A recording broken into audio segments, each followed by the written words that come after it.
Competitive exam की तैयारी करने वाले सभी छात्राओं का स्वागत है एक बेहतरीन वीडियो के साथ। जेएमएस कंपटीशन क्लासेस में स्वागत है। आज के वीडियो में हम लोग पढ़ने वाले हैं नरेशन का एक बहुत ही इंपॉर्टेंट टॉपिक जिसका नाम है ऑप्टेटिव सेंटेंस।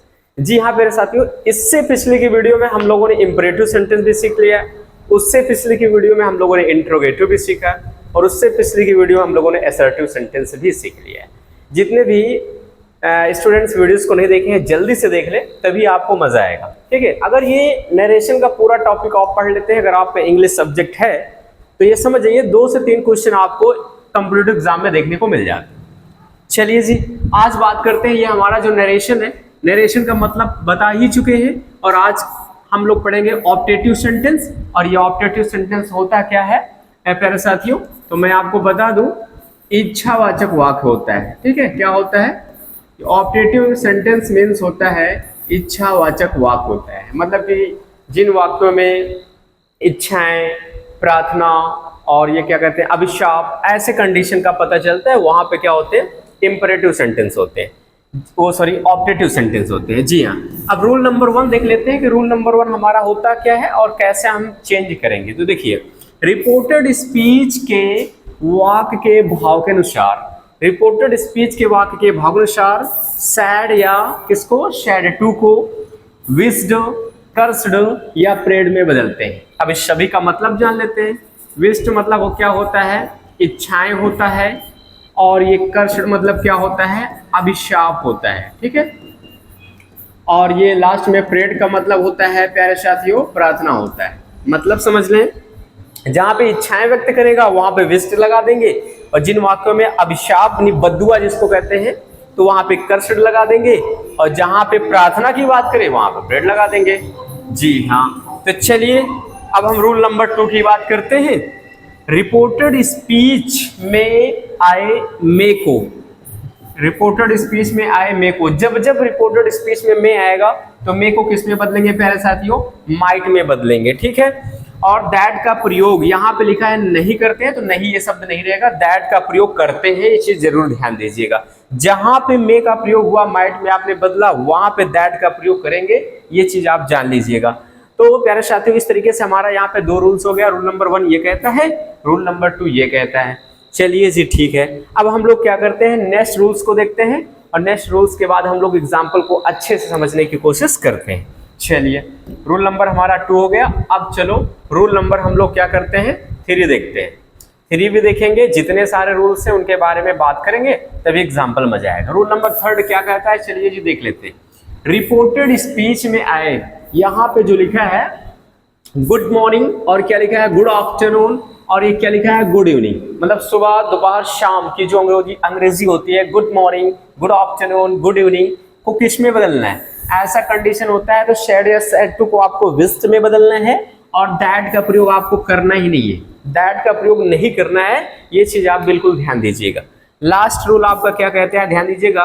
रिपोर्टेड स्पीच में आए, यहाँ पे लिखा है गुड नाइट, गुड नाइट आ जाए या तो गुड बाय आ जाए। ठीक है, जब रात में हम विदा लेते हैं, जैसे कहते हैं ना गुड नाइट, सब स्लीपिंग करने जाते हैं, गुड बाय जैसे जब वहां से चले जाते हैं, तो ऐसे कंडीशन में हम बेड में बदलते हैं, यानी कि गुड नाइट गुड बाय आए वाक्य में तो उसको सैड या सैड टू को बेड में बदल देते हैं, तथा यहाँ पे लिखा है दैट का जो प्रयोग है वो हम नहीं करते हैं। तो दैट का प्रयोग 2 ही कंडीशन में करते हैं ऑप्टेटिव सेंटेंस में, याद रख लीजिएगा प्यारे साथियों। एक जब रिपोर्टेड स्पीच में मे आए, माइट में बदलोगे तो उसी में दैट लग जाते हैं, अदरवाइज आपको यहाँ पे ये सब लगाने की कोई आवश्यकता बिल्कुल भी नहीं है। तो इस तरीके से हमारे जो है 4 रूल्स हो जाते हैं ऑप्टेटिव सेंटेंस के, और इन चारों रूल्स को मिला के हम आपके लिए बहुत ही बेहतरीन एग्जाम्पल लेके आए हैं। बड़ा ही मजा आने वाला है इस वीडियो में। ठीक है, तो वीडियो को पूरा देख लीजिएगा, और चैनल को अभी तक आपने सब्सक्राइब नहीं किया है तो कर लीजिएगा, क्योंकि हम आपके लिए बहुत ज़्यादा मेहनत कर रहे हैं। हर बेस्ट से बेस्ट चीज़ें हमारी टीम मेहनत कर रही है आपको कंटेंट देने में, तो आपका फर्ज है कि चैनल को सब्सक्राइब जरूर करिएगा। चलिए जी, अब अगर हम आगे देखते हैं, कुछ एग्जाम्पल्स की बात कर लेते हैं, तो आपके लिए बहुत बेहतरीन हम एग्जाम्पल लेकर आए हैं। तो चलिए जी एग्जाम्पल देख लेते हैं। एग्जाम्पल को खूब ध्यान से समझने की कोशिश करिएगा, तभी आपको मजा आएगा। देख रहे हैं बहुत सारे क्वेश्चंस हम आपके लिए लेकर आए हैं, एग्जाम्पल्स को अच्छे से समझने की कोशिश करते हैं। ठीक है, अब यहाँ पे देखिए पहला क्वेश्चन कुछ इस प्रकार, सभी में एक चीज आपको कॉमन चीजें दिख रही होगी, एक्सक्लेमेशन का चिन्ह दिख रहा होगा, ये एक लाइन नीचे बिंदु जो एक्सक्लेमेशन है, यही तो बताता है हमारा सेंटेंस का ये हम कौन सा सेंटेंस है हमारा। देखिए दो कंडीशन होती है ऐसे वाक्यों में, एक तो एक्सक्लामेटरी सेंटेंस हो जाता है, दूसरा ऑब्जेक्टिव। लेकिन ऑब्जेक्टिव की क्या खास बात है वो मैं आपको बता रहा हूं। चलिए स्टार्ट करते हैं। पहला question, you said to me, आपने मुझसे कहा, may you go to hell, आप नर्क में चले जाएं। अब देख लीजिए सेंटेंस को पढ़ने के बाद ही पता चल रहा है कि आप नर्क में चले जाएं, may you go to hell. ठीक है, अब ये जब गो टू हेल नर्क की बात कर रहा है तो सेंटेंस को पहचाने। गो टू हेल मतलब नर्क, मतलब किसी को भी बोलोगे परीक्षा में आप फेल हो जाओ, तुम बर्बाद हो जाओ, तुम बिगड़ जाओ, ठीक है, और तुम फेल हो जाओ या नर्क में चले जाओ, तो क्या है ये गलत बातें हैं, मतलब कि आप उसको बद्दुआ दे रहे हैं। तो ऐसे कंडीशन में सैड या सैड टू को हमने अभी क्या बताया था प्यारे साथियों कि कर्सड में बदला जाता है। ठीक है, तो चलिए यू हमने लिख दिया, उसके बाद क्या कर देते हैं, कर्सड कर देते हैं। यू कर्सड, यहाँ पे लिखा है मी। ठीक है, और हमने कहा था जिन जिन वाक्यों में आपका मे का यूज होगा वहां पे जो कनेक्टिव वर्ड होगा इसका प्रयोग करेंगे, दैट का प्रयोग करेंगे। अब दैट का प्रयोग किया, कुछ लोग सोचते हैं कि मे को तुरंत माइट में बदल देंगे, तो ऐसा नहीं होता है। आप पहले रिपोर्टेड स्पीच का ये सब्जेक्ट देखा करो, ये यू अगर सेकंड पर्सन में है तो हम किसके पास जाते हैं, ऑब्जेक्ट। अब इस ऑब्जेक्ट का सब्जेक्ट क्या होता है, तो मी का सब्जेक्ट क्या होता है प्यारे साथियों, आई हो जाता है। अब आराम से उसके बाद मे को माइट में बदल दीजिए, कोई दिक्कत नहीं है। तो यहाँ पे हो जाएगा आई माइट, और आगे क्या यहाँ पे लिखा है, आई माइट गो टू, और यहाँ पे कर देंगे क्या, हेल कर देंगे, तो I might go to hell हो जाएगा। चलिए अब दूसरा क्वेश्चन हम देखने की कोशिश करते हैं। Sita said to her, Sita ने उससे कहा, मे यू डाई सून। इस क्वेश्चन को देखिए, कह रहा है मे यू डाई सून, तुम जल्दी मर जाओ। अब किसी को भी मरने की बात, मारने काटने की बात करेंगे तो आप जाहिर सी बात है गलत काम उसके साथ कर रहे हैं, तो यानी कि मतलब वही हो गया कि आप उसको बद्दुआ देने की कोशिश कर रहे हैं। तो चलिए फिर वही कंडीशन करते हैं, सीता यहाँ पे करोगे कर्स, और यहाँ पे कर दोगे क्या, हर। ठीक है, और वाक्य में हमने कहा दैट आपको लगाना है कनेक्टिव वर्ड। इसके बाद अभी मे को नहीं देखना है, ये यू सेकंड पर्सन, फिर वही ऑब्जेक्ट के पास जाना है। ऑब्जेक्ट के पास गया तो हर है, अब हर का सब्जेक्ट क्या हो जाता है डियर स्टूडेंट, तो यहाँ पे हो जाएगा सी, और मे को हमने अभी जस्ट आपको बताया है कि माइट का यूज करते हैं, तो सी माइट, और आगे यहाँ पे लिखा है डाई, और यहाँ पे क्या कर दे, सोन कर दे, तो दे यहाँ पे हो जाएगा दैट सी माइट डाई सोन हो जाएगा। ठीक है, ये दो टाइप्स का हमारा हो गया। अब तीसरा टाइप्स देखते हैं। आई सेड टू हिम, मैंने उससे कहा, may you pass in the exam, तुम परीक्षा में पास हो जाओ। ठीक है, अब देख लीजिए इस क्वेश्चन को, I said to him you may you pass in the exam, तुम परीक्षा में पास हो जाओ। अब ऐसे कंडीशन में क्या करेंगे, तो परीक्षा में पास होने के लिए दो कंडीशन होती है, एक तो कुछ लोग इच्छाएं व्यक्त करते हैं, एक कुछ प्रार्थना भी कर लेते हैं, तो दोनों में से कोई भी चेंज कर सकते हैं, लेकिन कर्सड आप नहीं लगा सकते हैं क्योंकि यहाँ पे कोई ऐसी बातें नहीं कर रहा है जो अभिशाप दिया गया हो। तो ऐसे कंडीशन में हम क्या कर देते हैं, तो चलिए हम यहाँ पे कर देते हैं विश्ड, और यहाँ पे कर दिया हमने हिम। वाक्य को मैंने किससे जोड़ दिया, दैट से जोड़ दिया। अब ये यू देख लो, फिर वही सेकंड पर्सन, फिर चले जाएंगे ऑब्जेक्ट के पास, तो हिम का सब्जेक्ट क्या हो जाता है, ही हो जाता है, और मे का आप क्या कर दोगे, माइट कर दोगे। तो यहाँ पे ही माइट, और यहाँ पे हो जाएगा क्या, पास, और फिर यहाँ पे हो जाएगा इन द एग्जाम हो जाएगा। ठीक है, तो इस तरीके से हम इसको बदलते हैं। अब अगला क्वेश्चन चौथा नंबर देखेंगे। फादर सेड टू अस, पिताजी ने हमसे कहा, मे गॉड हेल्प यू, भगवान तुम्हारी सहायता करे। और जब भगवान की बात आएगी तो जाहिर सी बात है सोचना नहीं है आपको, वहां पे प्रार्थना ही होता है। ठीक है, तो ऐसे कंडीशन में क्या करोगे, फादर यहाँ पे करोगे क्या, प्रेड। ठीक है, क्योंकि प्रार्थना यहाँ पे हो रही है, तो फादर प्रेड, और यहाँ पे कर दोगे अस, वाक्यों को आपको जोड़ना है दैट से।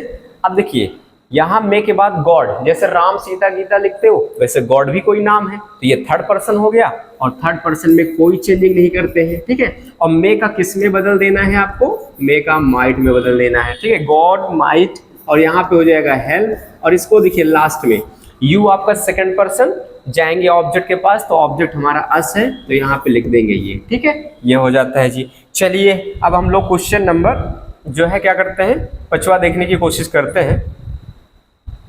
क्वेश्चन नंबर 5 भी देख लेते हैं। तो पांचवा क्वेश्चन में हमारा कुछ इस प्रकार है, we said to them good morning my sister. ऐसे वाक्यों को देखें, ये जब गुड मॉर्निंग करके आ जाते हैं तो क्या होता है, हमने अभी नियम में लिखा है कि good morning, good afternoon, good evening आता है ना, तो ऐसे कंडीशन में सीधा एक काम करते हैं। जैसे कभी आप कॉलेज गए, स्कूल गए, किसी टीचर से क्या बोलते हैं, good morning uncle, good morning teacher, good morning ma'am, good afternoon, good evening, तो ये क्या होते हैं, ये विश करते हैं आप। तो सीधे सीधे बात है, यहाँ कोई सोचने वाली बात नहीं है। सीधा क्या करते हैं, विज्ड में बदलते हैं। ठीक है, यहाँ पे कर दो देम, और यहाँ पे कनेक्टिव वर्ड किसी से नहीं जोड़ते हैं, जो रहता है उसी को सीधा लिख देते हैं। गुड मॉर्निंग, प्रोनाउन चेंजिंग देख लीजिएगा, माई फर्स्ट पर्सन का पॉजेसिव केस है, फर्स्ट पर्सन में जाएंगे सब्जेक्ट वी, तो वी का पॉजेसिव केस क्या हो जाता है डियर स्टूडेंट्स, तो आवर हो जाता है, आवर, और यहाँ पे हो जाएगा क्या, सिस्टर हो जाएगा, ऐसे चेंज कर देते हैं। ठीक है, तो इस तरीके से हो जाता है। तो जिसमें मे का यूज होता है उन्हीं में कनेक्टिव वर्ड दैट का यूज करेंगे, अदरवाइज हम कुछ नहीं लगाते, ऐसे ही आसानी से कर देते हैं। चलिए क्वेश्चन नंबर हम अगला देखने की कोशिश करते हैं। क्वेश्चन नंबर 6 आपके लिए हम 10 एग्जाम्पल लेकर आए थे और सभी इंपॉर्टेंट, सारे मोस्ट इंपॉर्टेंट। ठीक है, तो चलो अब हम देख लेते हैं क्वेश्चन नंबर 6, देखते हैं ये क्या कह रहा है। ही सेड टू अस, उसने मुझसे कहा, उसने हमसे कहा, गुड इवनिंग फादर, पिताजी को शाम का नमस्कार करें। ठीक है, तो ऐसे कंडीशन में जब भी गुड इवनिंग या गुड मॉर्निंग आता है तो सीधा विश्ड और यहाँ पे अस, और जैसा आगे लिखा है वैसा पूरा चेंज कर देते हैं। कनेक्टिव वर्ड लगाने की यहाँ पे कोई आवश्यकता नहीं है। गुड इवनिंग और यहाँ पे फादर है तो हम क्या कर देंगे, फादर कर देंगे। ठीक है, इस तरीके से हो जाता है। अब यहाँ पे देखिए, यू सेड टू हर, आपने उससे कहा गुड नाइट माय फ्रेंड। ठीक है, अब गुड नाइट गुड बाय आते हैं तो दो चीजें होता है, किस में बदलते हैं, बेड में बदलते हैं। मैंने ये शब्द कहा था यू बेड, और यहाँ पे कर देंगे क्या, हर, और भी किसी से आपको कनेक्टिव वर्ड नहीं जोड़ना है, गुड नाइट। उसके बाद यहाँ पे माई को देख लीजिएगा, फर्स्ट पर्सन का ये पॉजेसिव केस होते हैं तो फर्स्ट पर्सन में जाते हैं सब्जेक्ट यू, तो यू का क्या हो जाता है पॉजेसिव केस, योर हो जाता है।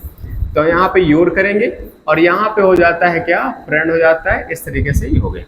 सबसे इंपॉर्टेंट क्वेश्चन, ऐसे क्वेश्चंस काफी बार पूछते हैं। दे सेड टू हिम, उन्होंने उससे कहा हैप्पी दिवाली। अब ये देख लीजिए, हैप्पी दिवाली हो गया, हैप्पी होली हो गया, हैप्पी इंडिपेंडेंस डे या हैप्पी न्यू ईयर। दुनिया का कोई भी फेस्टिवल्स आता है या कोई भी विशिंग का काम करते हैं तो सीधा सीधा आपको कुछ सोचना नहीं है कि हैप्पी दिवाली के लिए किस में बदलेंगे, हैप्पी होली के लिए किस में बदलेंगे, हैप्पी न्यू ईयर के लिए किस में बदलेंगे। सभी के लिए कॉमन एक ही चीज होता है, सीधा आपको विस्ट में बदलना है, आपको कुछ भी नहीं सोचना है। दे और यहाँ पे क्या कर देना है, विस्ट, दे विस्ट, और यहाँ पे कर देना है क्या, हिम। वाक्य को किसी से नहीं जोड़ना है। ठीक है, और जैसा जो है वो आपको लिख लेना है, इतना ये आसान हो जाता है। चलो क्वेश्चन नंबर 9 देखते हैं। यहाँ पे लिखा है may you ruined in life, she said to us, उसने हमसे कहा may you ruined in life, तुम जीवन में बर्बाद हो जाओ। ruined मतलब होता है बर्बाद हो जाना, बेकार हो जाना, ये तो गलत बात है। तो ऐसे कंडीशन में मे आए और ये अभिशाप दे रहा, तो सीधा अभी बताया था पहला और दूसरा एग्जाम्पल में कर्स्ड लगाते हैं, तो यहाँ पे कर देंगे कर्स्ड और यहाँ पे कर देंगे अस। वाक्य को यहाँ पे दैट से जोड़ेंगे, क्यों, क्योंकि सेंटेंस में मे आया हुआ है। यू सेकंड पर्सन ऑब्जेक्ट जाएंगे तो अस का वी हो जाता है, और यहाँ पर मे का क्या हो जाता है, माइट, तो वी माइट। यहाँ पे करेंगे क्या, ruined इन, और यहाँ पे हो जाएगा क्या, लाइफ। ठीक है, इस तरीके से हो जाता है। चलिए लास्ट क्वेश्चन आज का देखते हैं, क्वेश्चन नंबर 10 देखने की कोशिश करते हैं। तो क्वेश्चन नंबर 10 यहाँ पे हम लोग देखते हैं। यहाँ पे लिखा आई सेड टू देम, मैंने उनसे कहा गुड बाय एवरीवन, सभी को अलविदा। ठीक है, तो ऐसे क्वेश्चन भी मैंने बताया था, गुड नाइट गुड बाय आता है तो बेड में बदलते हैं, तो सीधा करेंगे आई बेड, और यहाँ पे कर देंगे क्या, देम, और किसी से जोड़ना नहीं होता कनेक्टिव वर्ड, जैसा आया है। ठीक है, जैसा आया है वैसा आराम से लिख देते हैं। ठीक है, गुड बाय, और यहाँ पे जैसा आया है एवरीवन वैसे हम लिख देते हैं, तो इस तरीके से हो जाता है। तो ये था आपका एग्जाम्पल्स, और बहुत सारे आपके पास बुक इंसोडिंग उसमें देख लीजिएगा, बहुत सारे एक्सरसाइज उसमें रहते हैं, सारे सेंटेंस के आपको आसानी से समझ में आ जाएंगे। तो डियर स्टूडेंट्स, इस तरीके से हम लोगों का ये सारा एग्जाम्पल हो गया। ठीक है, तो हम लोगों ने एग्जाम्पल सभी देख लिए और इसके रूल्स भी देख लिए। तो ये हमारा था, क्या कहते हैं, ऑब्जेक्टिव सेंटेंस। ठीक है, नेक्स्ट वीडियो में हम लोग एक्सक्लेमेटरी सेंटेंस का सीखेंगे, और सभी लोग चैनल को सब्सक्राइब जरूर कर लीजिएगा और वीडियो को लाइक करिएगा ऐसे ही बेहतरीन वीडियो के लिए, क्योंकि सारे सब्जेक्ट बेहतरीन तरीके से प्रोवाइड आपको कराया जा रहा है। ठीक है, मिलते हैं नेक्स्ट वीडियो में। जय हिंद, धन्यवाद।